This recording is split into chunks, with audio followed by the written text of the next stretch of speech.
Alright, another interesting topic mga kapatid na gusto kong pag-usapan ulit natin. Meron ako nagawang video nito dati, no? Matagal na panahon na.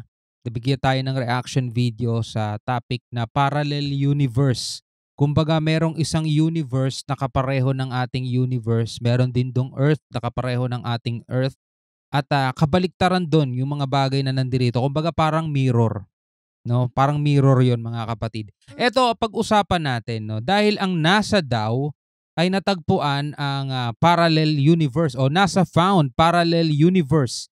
The truth behind trending news headlines. Ito ay medyo matagal ng video ni Mr. Pantas, no.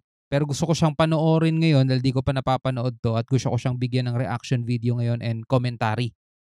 No, kung interested ka sa mga ganitong klaseng topic, ganitong klaseng mga temang usapan mga tol, huwag mo kalimutan mag-subscribe. Click mo na rin ang notification bell para ma-notify ka whenever na may mga bago tayo reaction video tulad nito. Alright, so wag na natin patagalin pa. Panoorin na natin to mga kapatid. Totoo nga bang parallel universe? Nitong nakaraan lamang ay bali-balita sa internet na natagpuan ng NASA ang pattern o senyales ng parallel universe. Paano ito nangyari? At ano ang ebidensya ng mga dalubhasa sa pag-aaral na ito? Yan ang ating alamin. Kumbaga 'di ba?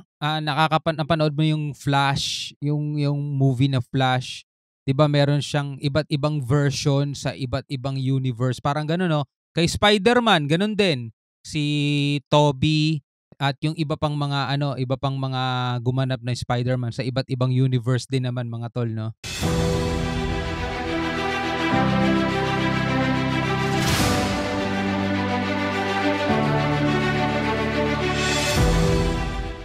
Sa mga hindi pa nakakaalam, ang parallel universe ay teorya ng mga dalubhasa na nagsasabing mayroong ibang dimensyon na kabaliktaran natin kung saan ang kanan ay kaliwa at ang timog ay hilaga. So parang salamin nga, di ba?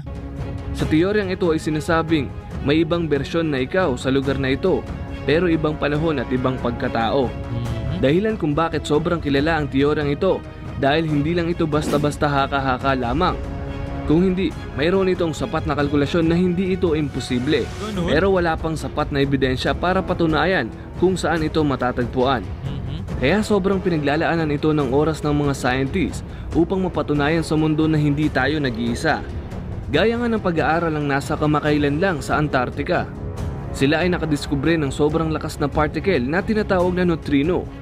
Ang neutrino particle ay isang uri ng elemento na walang electric charge at halos wala itong bigat. Isa ito sa pinakamaliit na quantity na nakapaligid sa atin. Tinawag din itong nature's ghost dahil gaya ng hangin ay hindi natin ito nakikita at hindi rin natin nararamdaman. Sinabing nabuo ito nung mangyari ang Big Bang. At nakabuo ng dalawang universe.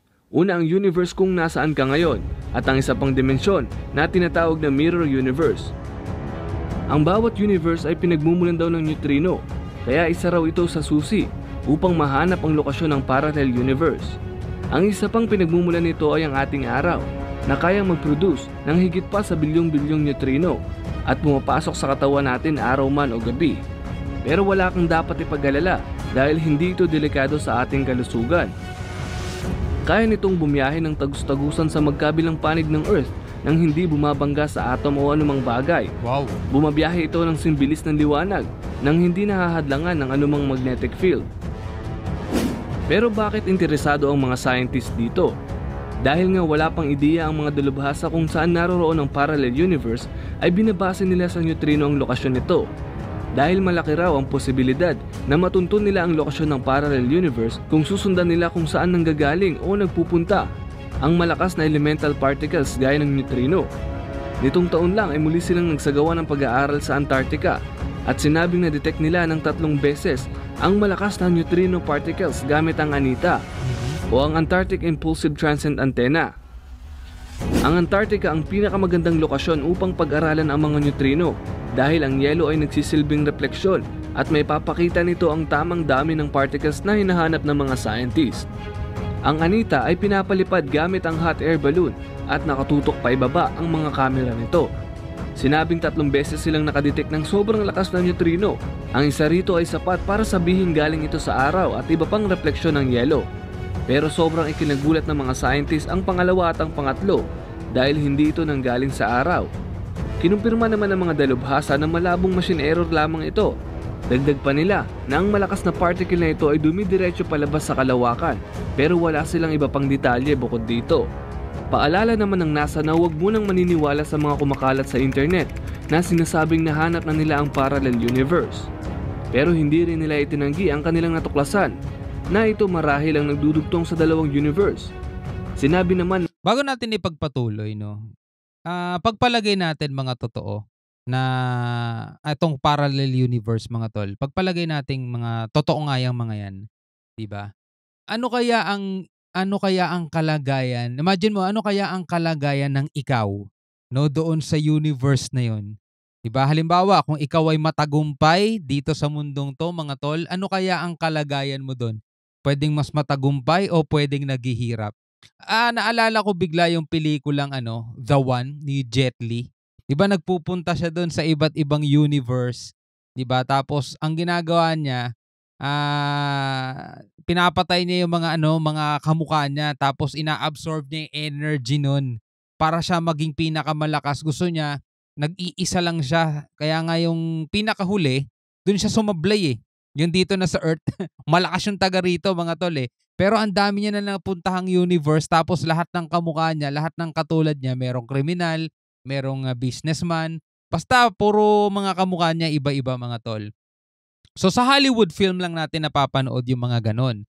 Pero eto nga, may na-discover daw ang NASA at iniisip nila na posibleng totoo nga daw ang parallel universe. Yani, malalaman pa ba natin yun mga tol? At yun ba ay mahalaga pa para sa atin mga kapatid, no? ng mga engineer ng Anita ay ito na siguro ang tamang oras para magkaroon ng upgrade ang sinasabing equipment upang madagdagan pa ang hawak nilang impormasyon at handa silang gumastos para dito. Ang ideyang parallel universe ay hindi na bago sa atin. Sa katunayan nga, maraming tao ang sinasabing nakatagpo sila ng mga taong galing sa parallel universe. Gaya na lang ng sikat na kwento sa Tokyo, Japan. Isang lalaki ang dumating sa Haneda Airport na nanggaling daw sa bansang Taured. Yan. Noong unay parang normal lang ang lahat, na para bang first time ng lalaking ito sa Japan. Pero nang kausapin ng lalaking ito ay marunong pala itong mag-Nihongo o Japanese. Dahil pangatlong beses na raw napunta nito sa Japan. Sa unay aakalain mong lihitimo ang mga papeles ng lalaking ito dahil marami itong stamp mula sa iba't ibang bansa na nagpapatunay na hindi lang bansang Japan ang kanyang pinupuntahan. Mystery din 'to eh. Yung a man came from Taured, di ba? At dahil nakasaad sa kanyang papeles ay nagmula ang lalaking ito sa bansang Taured, isang lugar na hindi mo makikita sa Google Map. Nang kumprontahin nila ang lalaking ito, ay takang-taka siya kung bakit ganito ang sinasabi ng mga opisyal dahil alam niya sa kanyang sarili na wala siyang nilalabag na batas at pinipilit niya na hindi ilegal ang pagpunta niya rito. Dahil dito ay nagsuspetsa na ang mga opisyales at agad naman siyang dinala sa isang kwarto ng opisina upang magsagawa ng opisyal na interogasyon. Hindi naging maganda ang pag-uusap ng mga ito dahil mukha naman nagsasabi ng totoo ang lalaki. At ipinipilit niya na galing siya sa bansang Taured at hawak niya ang lahat ng ebidensya. Nagdala pa ng mapa ang mga officer upang ituro niya kung saan ito eksakto matatagpuan at itinuro naman niya ang isang lugar na tinatawag na Andorra. At gulat na gulat siya bakit Andorra ang nakasulat sa mapa, hindi ang sinasabi niyang bansa na Taured.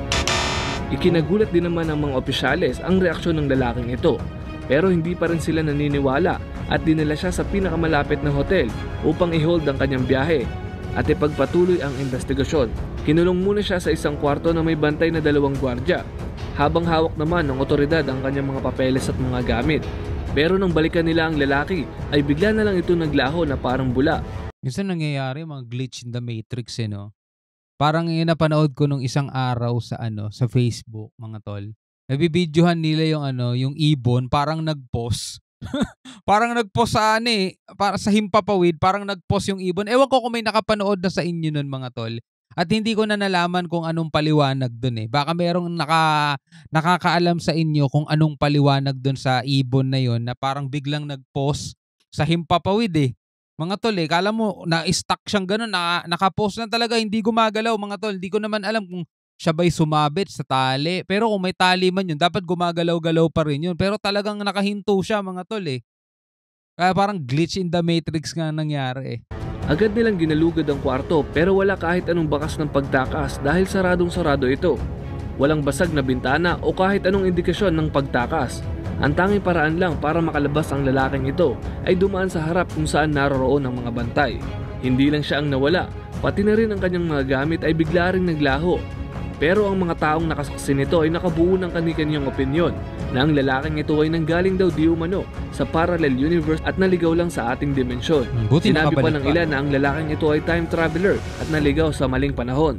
Matindi no, nakakabalik eh, no? Imagine mo ikaw bigla, nagalalakad ka sa kalsada, biglang nagbago yung paligid mo, o kaya yung pa rin yung itsura ng paligid mo pero parang naging mirror na siya. Alam mo yun, yung kaliwa napunta sa kanan, yung kanan napunta sa kaliwa mga tol. Nang problemado ka no kung paano ka makakabalik no? O maaari din namang kwentong bayan lang ito na naikwento at naisalin sa maraming bersyon. Pwede rin, pwede. Gayunpaman, hindi dapat basta-basta binabaliwala ang kwentong ito dahil sinasabing maraming nakasaksi sa mga nangyari. At isa pa, sa sobrang kasikatan ng istoryang ito, ay ginawa itong libro na tinawag mismong The Man from Torred, na orihinal na sinulat ni Brian Alaspa, na ginawa ring movie na kaparehas din ng title at naipalabas noong 2015. Hindi ito ang unang insidente ng pangyayaring ito. Panoorin ko nga yan. Hanapin ko nga yung pelikulang yan. The Man from Torred. Sa kwentong ito ang lalaking nahuli sa Germany na sinasabing galing daw siya sa bansang Laxaria. Nakapagsalita ito ng kaunting German at sinabi niyang napadpad daw siya doon dahil hinahanap niya ang kanyang kapatid. Pero hindi niya kayang ituro sa mapa kung saang lugar siya nanggaling. Isa ring lalaki sa Paris ang nahuling nagnanakaw ng tinapay. Ngunit nang tanongin ito ay hindi malaman ang kanyang lengguwahe. Pero sa patuloy na investigasyon ay sinabi niyang galing daw siya sa bansang Lisbia. Sinabi ng ilan na haka-haka lang na lalaking ito ang salita niya. Pero nang pag-aralan ng pattern ng kanyang sinasabi ay nakumpirmang hindi ito basta nagsasalita ng kung ano-ano. Napansin din na kakaiba ang kanyang pananamit na para bang mula sa ibang panahon. Ang mga ito ay hindi pa kayang ipaliwanag ng siyensya. Kaya naman, maraming eksperto ang naiintriga sa ideyang ito. Ano sa palagay mo? Totoo ba ang mga pangyayaring ito? Ano sa palagay nyo, no? O pinaglalaruan lang ang isipan ng maraming taong nakasaksi nito? Sa ating pagtatapos, ay kasalukuyang pinag-aaralan pang maigi ang pagkakaroon ng parallel universe. Sa ngayon ay hindi pa alam kung nasaan ito, pero maraming scientist ang naniniwalang darating ang araw na mahahanap natin ito. Alam nyo mga tol, ako lang kasi etong mga science research na to, kailangan niya ng kailangan ng pondo niyan. Diba? Kailangan ng sponsor o magpopondo sa kanilang mga ginagawa. Siguro yung mga kwentong nakita natin, Man from Torred, tapos yung sa Paris at saka sa iba pang mga bansa, hindi mo masasabing totoo, pwedeng gawa-gawa lang din yun. Kasi makikita mo yung ng mga tao dun eh. Yung curiosity ng mga tao, di ba? So pag curiosity ng mga tao, magiging mabenta ang pelikula, magiging mabenta ang libro, di ba? At dahil nga may perang pumapasok, syempre may mga investor na magbibigay ng pondo para sa mga ganitong mga bagay, di ba? Walang pinagkaiba yan pagdating sa mga alien eh, di ba? Ang dami din mga taong nahuhumaling sa mga ganito eh. Kaya pinopondohan niya ng mga negosyante, ng mga investor kasi may babalik na kita sa kanila niyan mga tol eh. Anyway, ikaw bilang isang tao, ikaw ba naniniwala sa parallel universe mga tol? Pwede ka magbigay ng komento sa ibaba, pwede ka magbigay ng iyong saloobin. Alright, hanggang sa muli, ako nga pala si Shobal D. Peace out.